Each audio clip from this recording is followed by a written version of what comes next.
Pinifijiwanan na boybiti kabakina na FBC TV enangona borutaki nandangona ni Vakekeli endaba binibina ni rosati kuna nonda bulangi na nondangonongo matia sindaulako ki alipati wangai rawai roi boleslesi mai na matambose ni labu musuki ena nonda bonose na Fiji National Provident Fund rosam bolibina na turanga biokani bolibina ka wutsun wa binibina wale binabi srite ngalan mikito mai bata binikoa sa toro talangana ngone binago mo bagambula ni kinawike munike na liwi viti ni varorong tu mai na sanetin ka wa nonda banua pagosi vive kendana memba ni leoni tamada ni lavo musuki klani sanga ni ngona rara wa ndala ko duru mutingo sa wala ngai viti wakaki no buro to doko binaga bali wocho ni sulitu na ngono go meroni mai kitu vital no anda vital no tekina sona karara mbla tamada ni lavo musuki boleh mereka mati? Sam belum nak wacuin ni, wabinu nata cuma na nomini visuri cina kian nombo suri itu tahun lama dalam musik memang bawa orang mata kita letonga biar na lendi pun doa rasa baru cuma ni kuah. Pinaka, pinawali besar na ndo batu termain na nonton nunggu, metik butang mandangan vital no, en ngon baru tiga nunggu, kira nindo mandangan na ibu madal. En abuti nga ni Webu ke baru terti ko na tambana labu musuki en abuti nga ni rebu ni mati na COVID-19. Bina wale bu wachan plani kito meto e butaka na tamada ni labu musuki na Webu ke ani otina ni to vitalo butake na matin tu na sala dava e rauni kito buke rekina na memba Tuma di Desember ni somaya ukila me wa matata kan ni natamada ni lawa musuki virko torutu ena lawa ena nona ndo weibuke weekend na memba na matagali ngona ni lenga vangu sindona lenga rambili we the weekend se lenga wa sori e virko torutu ena lawa ni tamada ni lawa musuki me nona ite me reida na dava era ni buke irekina na memba me sotava senga wala ngana non relenga sotava tigongo Bagusi bena kena tuwa ital tuan donai tu membala tanan rabaga de ngona vese ni mata. Kan bala ni wa sante kilake de lenga go isanga ni do e burur ngalala kina sindo na matintu. Ko ngona ni nangona sa kitu wakasa mata kina nada wa kitu runi da kawa me kitu vivu kina amani tiga buta kina vivu ngo na mata ni aprili ate buta kina vivu ngo waso ko baru na mateni kani waso wase arabu keiki no era tigo na radaka tigo na tamba ni sarawanua ke na tamba na bibulakati kara walenga ya na bukuni beto saki ni songo tigo na beto saki vakina na non rasa walele te non rawo ni daka ya sarambiu daka mai rasa na tuni somi so esa wase ke mai se wakati ngui mai wakandua Wirango arabu ke ena veibu kengo ni mani tose tigo valelai sama ni dola talenga veira na di bagin business na lai wata kira na taxi drivers wata kira na ndoni business wata kira ya na veibu kengo endona kene wase toma na mai na matintu ke vai sin ya do vai na non reila ko itu na non general account wata ke vai senga ena toma na mai na matintu ke toda da batiki na matintu ni mai dava na venga ravingo ena karusa vulkadio ni me na leu to doko ni applications ke to atora ke to so marote ni walu sa vulkalima na undolu dionan rao lima sa vulkadiwa na ilavu na vivu ke de vai lavu erote ni lima sa vulkava pointi ruana milioni lima sa vulkava pointi ruana milioni kina walu sangabulu kalima na undolu dionan rau lima sangabulu kadiwa na memba. Mai vera na walu sangabulu kalima dionan rau lima sangabulu kadiwa. Erotani ro sangabulu na undolu donan rau lima sangabulu na memba. Batani sini adho batu non relawa na kaun maroroi. Adanga na vitalo meroto tomana mai na matintu serato top up taka meroto so mai na non rioko kasi non roto itabi mai. Na ilibu ni keda ni labo eroto so mai na matintu. Mai na lima sanga vulkala pointi rua na milioni e vitu pointi tolu na milioni. Kaya balang bale walu sanga vulka diwa sanga vulka 8 na undolu dionan rau 52 na memba ke da revukei na kena na ilabo kwa revukei ki na 5.2 milioni ni maidhava na ikarosa vulu ni mei na ronondolo rosa vulu mai na 8.5 na undolu dionan rau 5.2 ngo na matentu tomana mai na nonra wailavo 5.3 na milioni veira na rosa vulu na undolu donan rau 5.2 na memba. Oira era tarangan on lava batekira era utati ko ni ono sa bulka 5 na undolu wal non rau karuan ndol. Ani sa may dava na matay ni waswas sa na phase 1 ni COVID-19. Sa otia sa may tigo ni karuan ni waswas ni sa may dava ya tigo ni karuan ni waswas. Ni karuan ni waswas nga ngole nga bata begintu veira sa saranga ni randone la vertura. Saradeng umay no radadak sa saranin doon na non rela vertur. Ate umay enay ka ni nangona tebu kinanggo Soliveira an dono undolu donan raw nandola. Tebu umay na ika 5 ni chune. Andola kina na bebu kengo. Ni may dava na matay ni Sausomi na phase 2 na koroni waswase koyongo sa sinisoli raramba bakandu se umo na ilabo. Ira nga na sa sarani dakadakelang melam sangkay soli may 5 na iwaswase ni kana Sausomi. May 5 na installments. Kanambala na matay ni Sausomi ronan raw rosang avulu na nandola asumi na karosang avulu katulo ni chune. So mi kede vei rarabuke na matay ni waswase. Iyo, na karuan installment, sangay bakataw, kaya binakata motor na kinabuya, ko amalay bakalawa na buta, lindo na form. Balata meron ni bakandita kina, o sa ambiw ka sasasara lindo na ila, motor ito. Urang arabuke, urang sarasasin do na ila, wala may. Kaya sa may dapat talangang ang, wane kabitu ni Chulay, sa may somi kinabeira, nanon relavo ngo kito sa taka tinggo na ikatulo ni installment kembal sabo nga itulo tala na installment indo na karosa vulkan do ni Chulay kawani ako sita patakini katin kawal ni ako sita ana baga tulo ya do me somi me kuni somi umoma patana klana kana lagi ni somi min datoro wa suri do ni lavo levo anda na baga samusamutaka kama na sama ni lako kina baga tulo me somi baka installments balata me bukai kenda tiwa nandang bulat ko innovation ni may taka na matay ni Susumi ni wasa karo ni phase 2 Ibu sutiaw turanganita kimron na biokan diri na kami nando mandana dengul kalek okay ni berni nang ba kurita lito ko vital noy nangono boru takin nandangona ni Vakekeli and Radio Fiji 1 nando mo ibiti kay na FBC TV.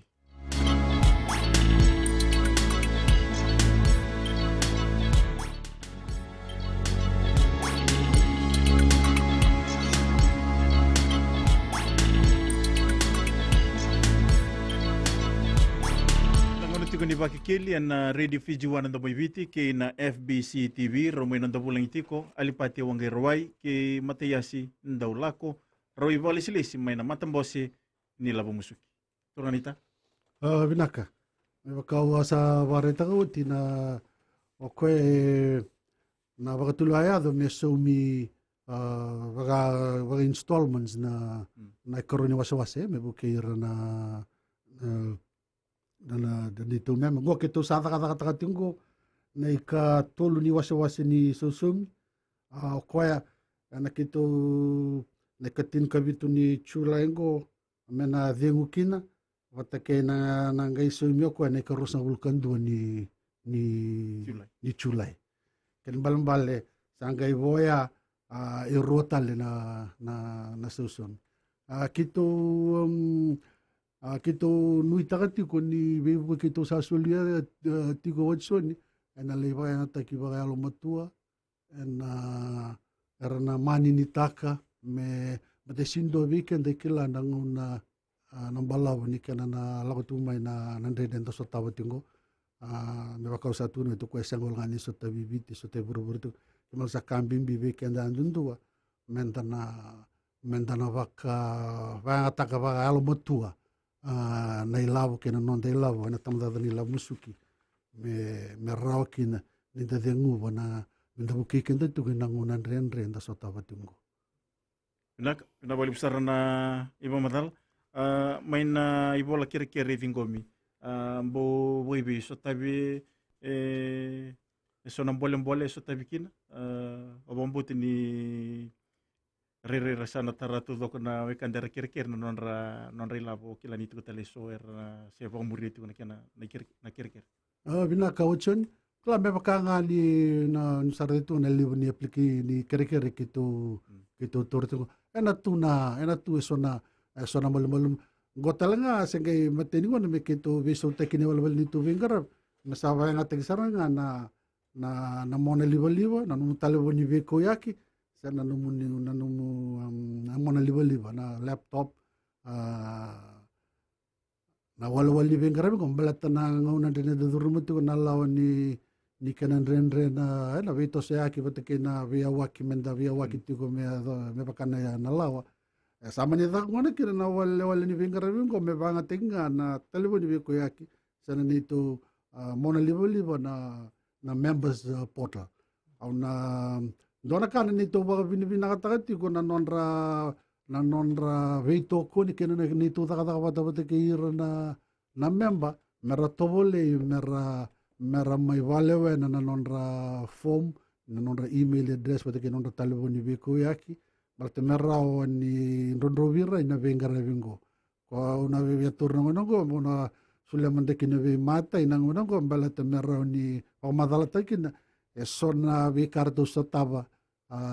bate ke remember balta ni klanga weekend na liu ni sondo vaerere na da vi kala o mai me da kava na me vanga ta na telu ni sona matangali vengara vi vango wa mona liu au na kere na talno tamandanga matai e sona vi kartu sotava dona kana nonra maro ta go remember Rono mutur ni resin roni vangata no sara da kawu kin sandona kana non ra empau ta non ra marota na non ra sada kabara na non ra application ni vangata non talo buni beku yak naka wotso ni me bukan na kasaba madal ta ke wotso me na member application na sende waktu kay to kana na my FNPFF wir na bororong wotso mai so yelo motor chugo se daba so endo kay chugo ndun rendre na non rando tungole mai serando kapakasa tokoro tai era rere na ngol me mer mai tobole na walwal ni vengara bingo nakakitu sa mai ridango kitu bandike ba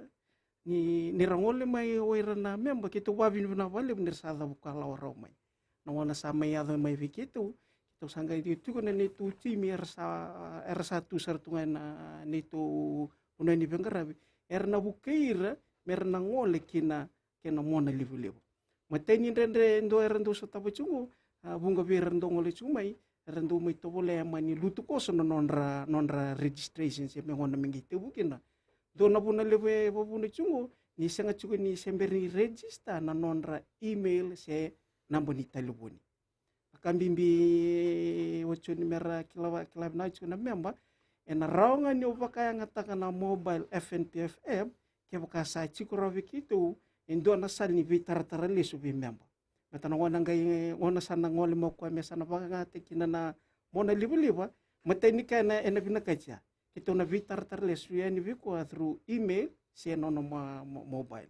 mai kia sana ngai te kubu na vitala no memba leta na memba chiku teleso na kana tangu ma kana itu sa chiku bota na telepon iyo ver na ngoli sumai ndo vira na rere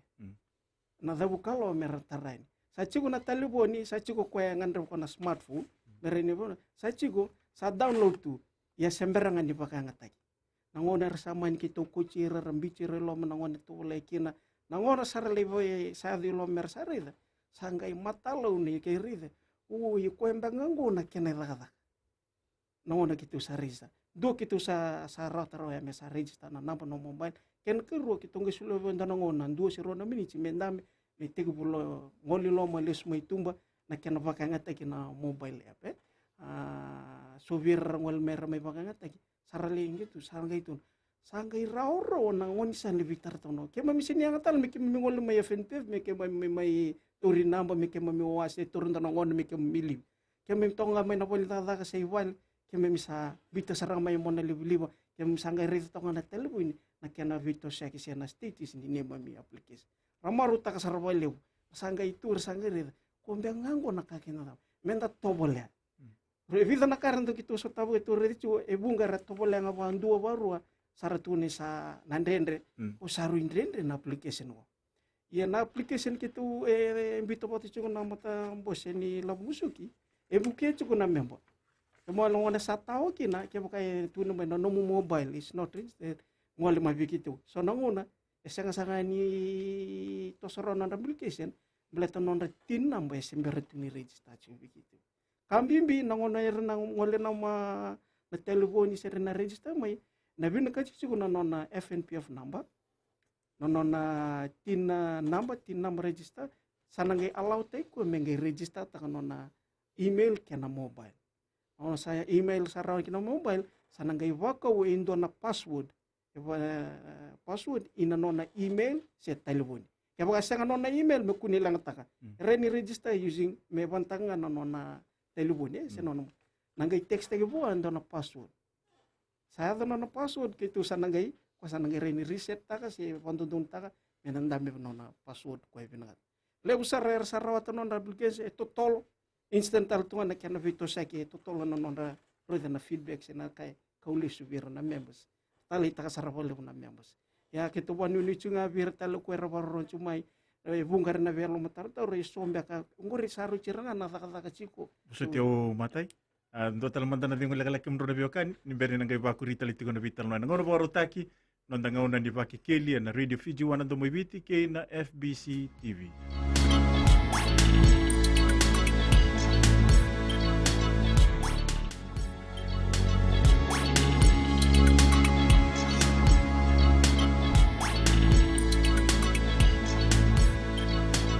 Tiko ni Vakekeli na Radio Fiji One na tumoibiti sana tosariti ko na nonro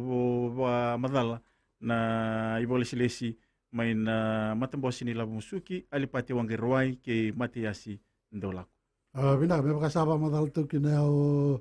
nung itokan ni membalata na mona liba kina telefoni biko yake. Me ado may nangonongo saro tini vitsa nga wulu na undolu. Na memba era register taki merawang ataka na nasawang ataka na may FNPF applications. Vitsa nga wulu na undolu.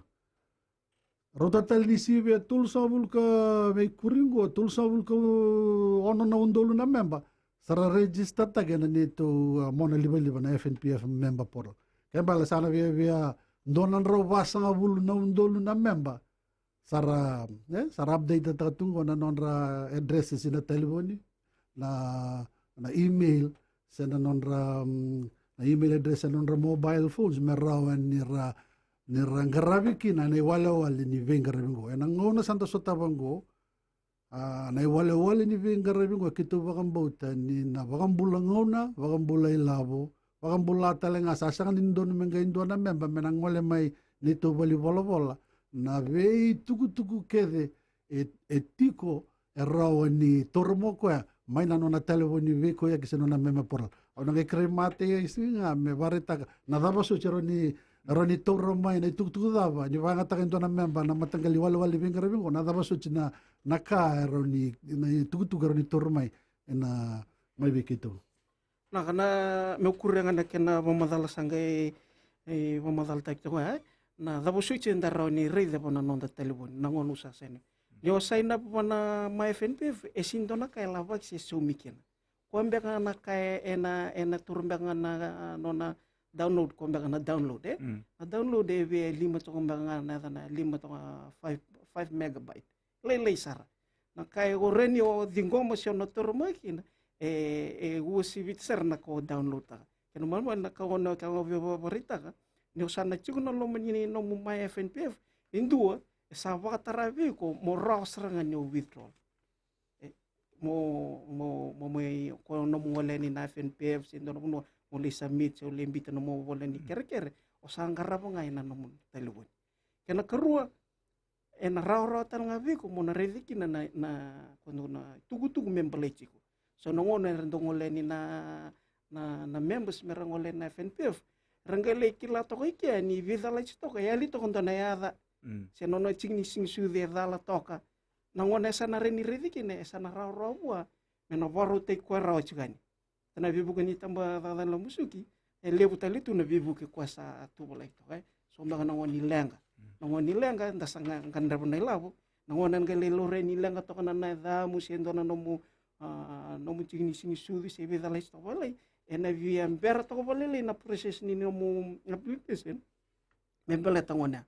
na rao ni redikina na itugutu membele chigo kena kerua o sana rao saranga ni redikina nomu na lebu todo ni nomu balance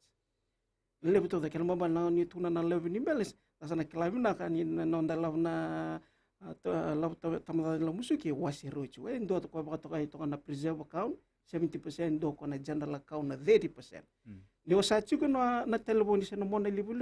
o sa rausa ni redan dua na nomo na balance ni nomo FNPF kena kerua na kena vindi ingo ko na preserve account kena general e vida todo ngo.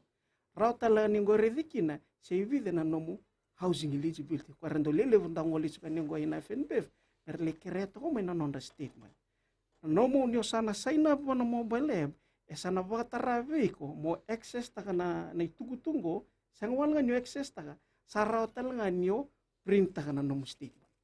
kena nono nomo telefoni era nyo download taka nomo telefoni na statement se o ngandra membiu nomo email mo ngali print mai na nomo email e vakatara talaga na mobile app so ko na non tu mobile app chungwa sangarao talaga kena kambimi kitu ngandra menera ngol mai ke parngot chungo era na dada tundi chu ser dada na mobile app tele na rao ni watarabiko mo reida na musumusi ngole chumai no tau kini dada mbambale kaya indo ngole ani muringe be taronga no FNPF no ngone salenga kina indo na kaimbala tana dada ngai bele taron FNPF ena tortong no mbalabu ke bakai chu todo no mudogemon me ke tu nangai pa murelesu ye ke bakai sa chu bi kuna no telefoni sarani access ni dabo ngai indo no bula sana reda sarachunga na nomu state. E wau nge chigu meredi chigu ni tumbu chigu no milabo kena kerua o reda lo mutu chigu i nomu tau keni dada ke musuku tali chunga mai na nomu lavo musuku kwendo dono mi musu mai. E davo no bulen dono meno reda ni toso dake chigu. Ya baka mani senga tu bi ona dono ona reno taronga kina be tau keni dada na davo mbaka no buna e seni musiki na nomu FNPF. Anang ke ngole ni kena ka visa tokai ki na nomu nomination. Na kambimbi kenda na ngone sanda lebur sanda liwadin kina gendole kanira rawir na simbolo chigo mera na bulu cuma ya bitina ni sebita mani rangele kila ni rangole FNPF ni sangat tunin dona nomination sei inbele amo balap o ko votaravi ko more de seranga within na nomination e vida no pasende se da boyala o salava ka tu virat e votara talavi ko more da ke boka sangan indu itu kono ka ona ra saranga vi ko mo tele ne FNPF mo walewena o bobo tele na nomination ne bunga tu no na sa kala pambut sa rendu invelik na nomination ya na withdrawals kina no sa withdrawal kina ra sarani ori na tubu may namba kita po sa raw withdrawal kina FNPF namba kina amount e chigo ko na app na ra tele ori sanga ori kina tubu sochi se ta po sochi e uturu kina se so mbaga ndolo matartaroa ngol FNPF usini kila sali ngona reda na app o kwesa na tubala tu mebiko na mbaki dava kena withdrawal kena amount dava o withdraw kena nak matata na itu ya bita kini na matata tinga ni bikim ni kanda na ndo bata to mai en nonda iwas ni ngono bitel ba bida kena malamba le ubia sa bamata o binata mo to ko rotal tala na libni bebu ke kwesa o kaya sa soliver na member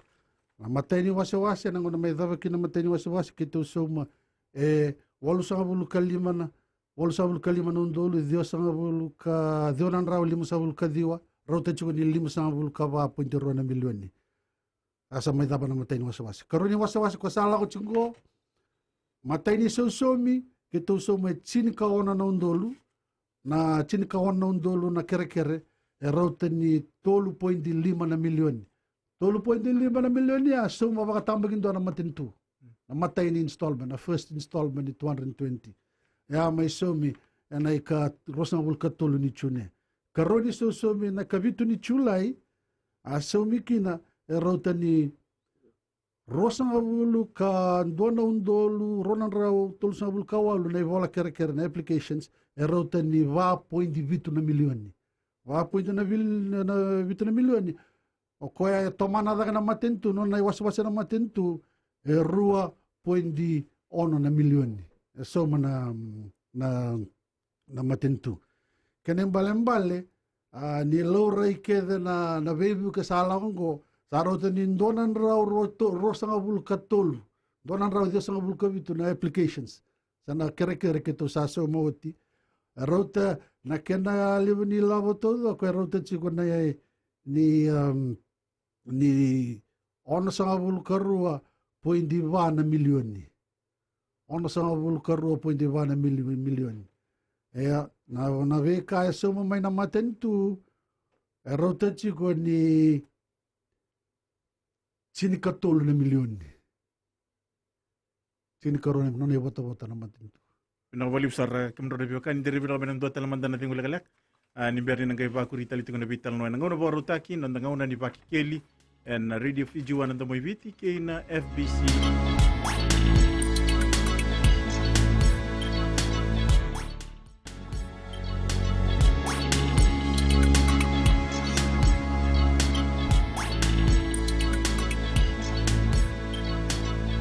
Tiko ni Vakekeli na radio fijuan ando moy viti kay na FBC TV to sarti ko na vital no en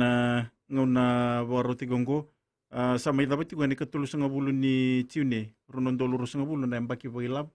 ni matambos ni labo musuki ano nando pano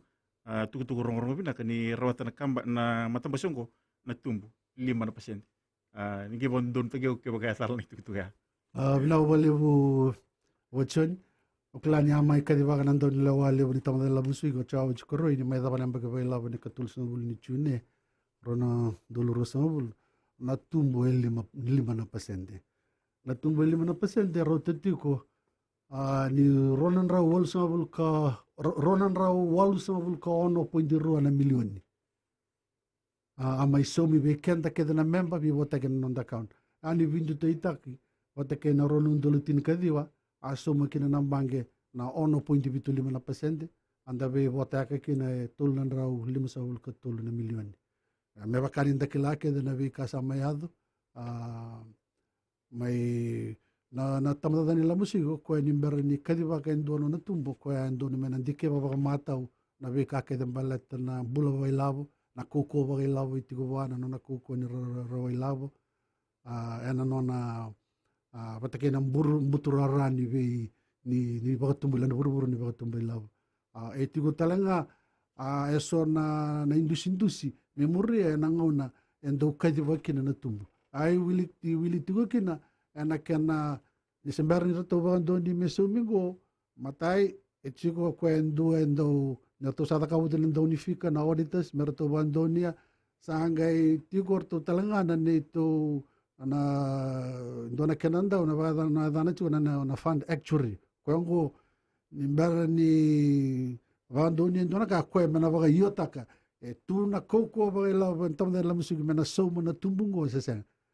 sa sulio ko na no okay sanga raw na tam de la music membito na board mengai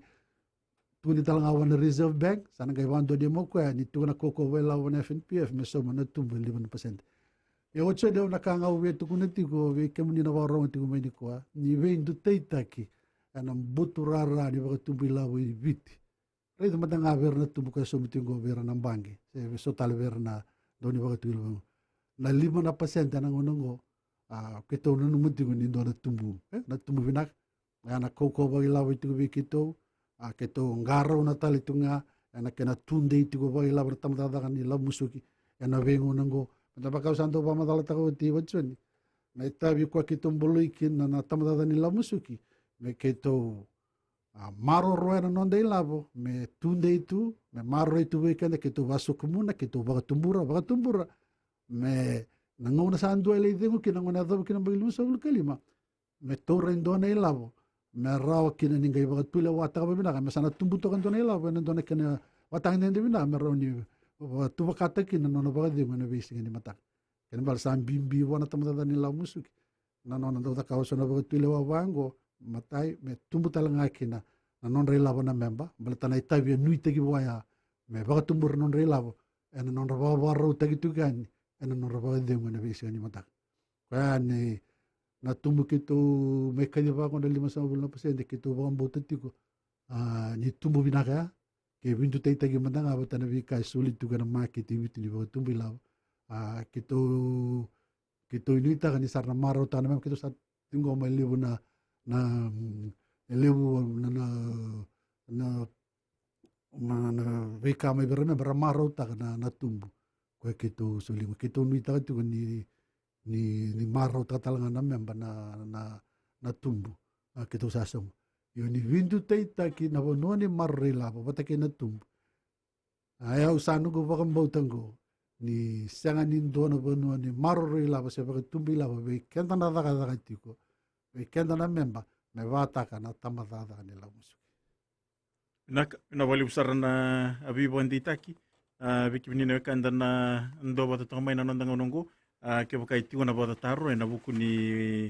ulutanga enda vitan lo toki na nondanga nongo roni ke tar tomai na nambari talbo na tolu roro sei badionan raw ke na bitu tolu rua diwa sei bundua turang nita ukila ni libi apa kuri talman darum ni pamadal binaka akula watson yo binaka me ware tatalanga na karosa bul kaona ni me talanga ni rota ni ra ketoa soumaki na indona ilavo be ira keda na pinisini na tamada ni la musu ketoa souma apakatautu ko na pinisini rondo dingo me na bibula me pakatulu take so me na tulan raw ko le busar ke le lai tulan raw ke le busar dionan raw sini woka na ilavo ko rondo tore na bibula pinisini ngai tanga ni da ke indona sousumi ke to soumango be ira keda na member na pensioners me bukeira nangunan rendre era sot nangunan rendre kitu nono me bukeira mateli vera sa tu kondo na tambaning bula iyo sumi talangango na bugni kana kitu reda ni vive so ameda kitu wa samai waswase na vi fan ra samai dingu tu sa tu ngan donon re tombu batekir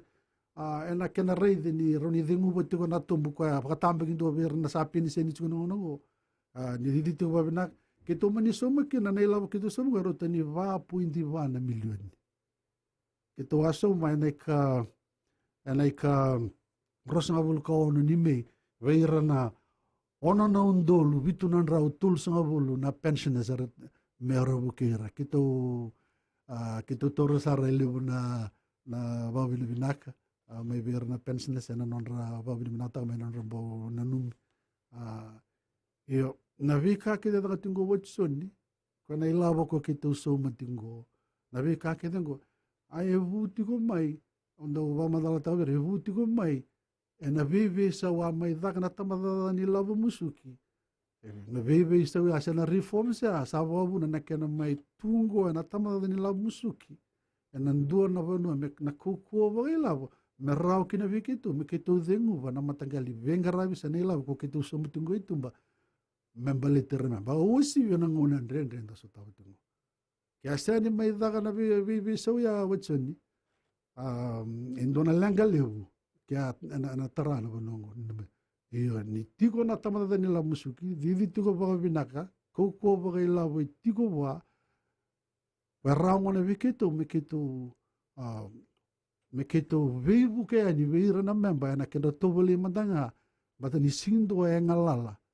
mai na lenga kwa tarai vura tingo na vivu ke lele da ke to mburawa tana tamda la musuki me bukir ni to me baka mamanda tagi vir non ri dola e non rambula na visinga na kana na visinga so ana kena vuli na wani mate me rambula kina so nrali vuli na vikala lai ke to ni vivu ke kina na tamda ni la musuki e sen yali tu vi ke to ambata ndo na itavi e nui tagi vi ke to me ke to na do re da ba alo moto na da na non ngandre begitu vivu kina batakir na nonda beir na nitu memba enang unan dende rento satap ni reda na vivu kini dangilam wakinango nangonan renre vango kito vangambauta na tamadada ni lamusuki ni neto itavi e viriko tori tu wala me kito reida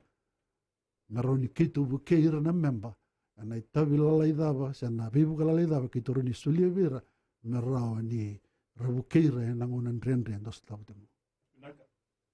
Pinaka na wali usar na ipamadal kimro na biokan indo talamanda na fingulek-lek en nondanga una ni Vakekeli en radio Fiji one and the Moiviti kay na FBC TV.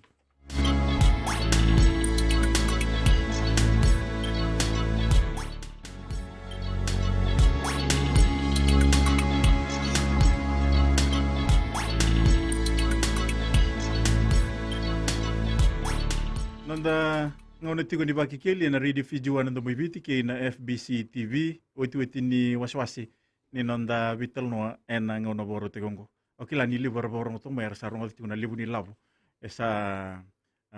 tarai tu mai en tumbu ni matambosi ni lavo musuki na nonda bonwa. Ni be wandi tag manda wir no ekanda erendo to mai erendo bato mai nonda ngongo okila ni na libu tali tungana ken na vital noa tabu suiti ko na bi ngauna ni ngune ang kwana. Ni be wandi tag manda kimro na bi okani wir no ekanda rendo bato mai nonda ngongo. Nak okla ni bibi sau kitu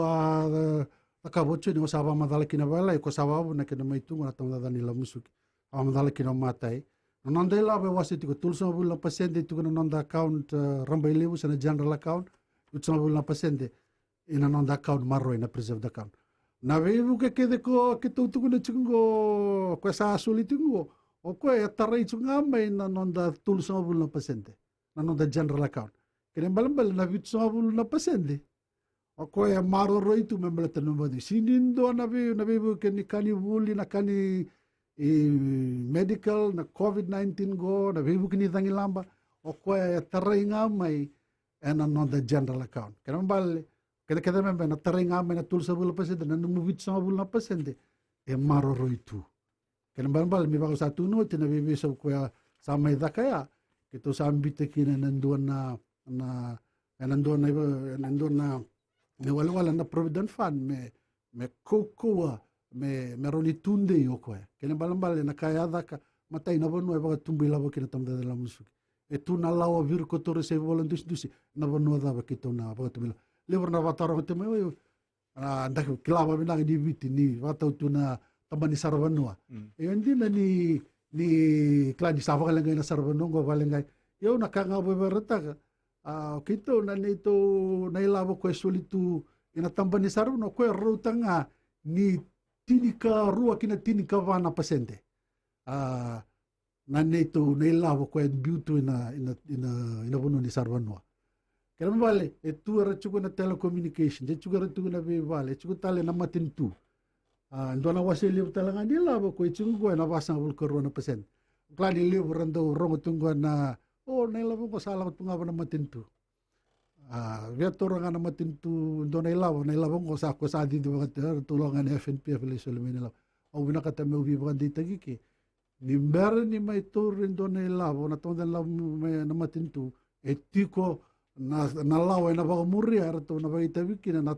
reserve bank na bangi maru ke na reserve bank e sini do tunga ngiri mai soile ni labo etiko na sala na muria mai na kadiwa na tambak na pepe ke mga itabi ke deriki na tu na market kalimbalan kito na tamad la musu kito na binakataka na tumu binak kimbere kito sala na matentu so denga balata na baka tau tigo na tumu kito sumabi kemini na tumu kito rawata mai na kalimbal tigo na sala maro ro tigo ya me baka lawa ta tigo na kena mai turi baka dinau ina tamad ni la musu na itabi ko ni nite kito kina Kenbalo kito na nito itabi we kemo ni na members santa wa indo dental. Our responsibility is to our members. The safety of their funds is our paramount interest at FNPF. Kenbalo satu ara ko na mekito da wiki na mekito to wala mekito binda na bononi ba tumbila bo me kakwa ni na ngona la mekinen dona riri ke sendona lenga bango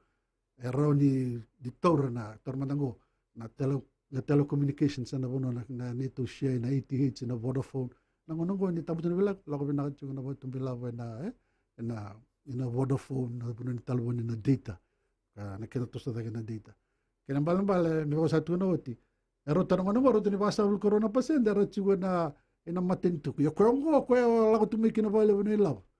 Na ilaw ito ito hindi na matintu sa na government papers ero chigo ni basa ul corona pasende. May nanduan na pasende. Tinakaw na pasende sa chinkawa chigo na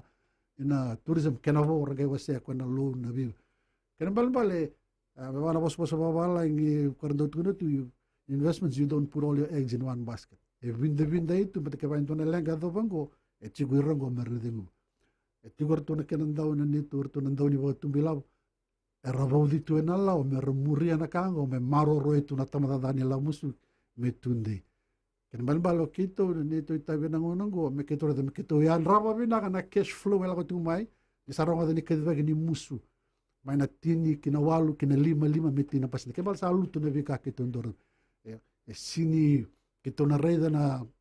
kata ke rembis digital eso kito na reda so tali buru-buru ni banua. Me na ngole tiku ni me kito dengu baya. Kwen bimbin dondo me keto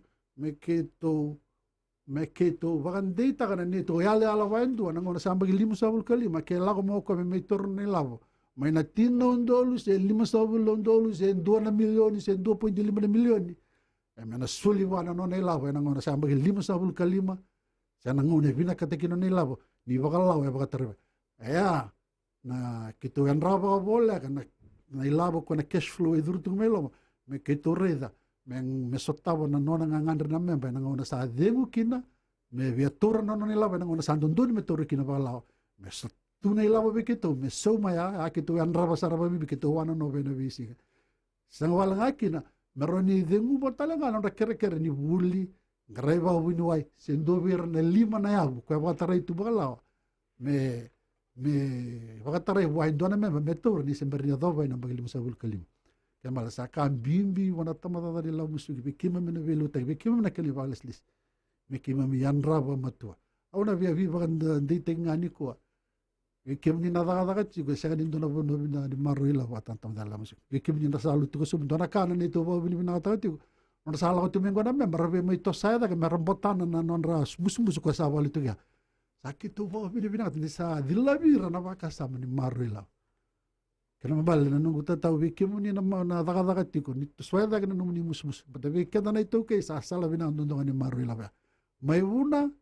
non milaka ni FNPF kuni taraw na tang mata na taray kino non tatanga sa kweta lang ya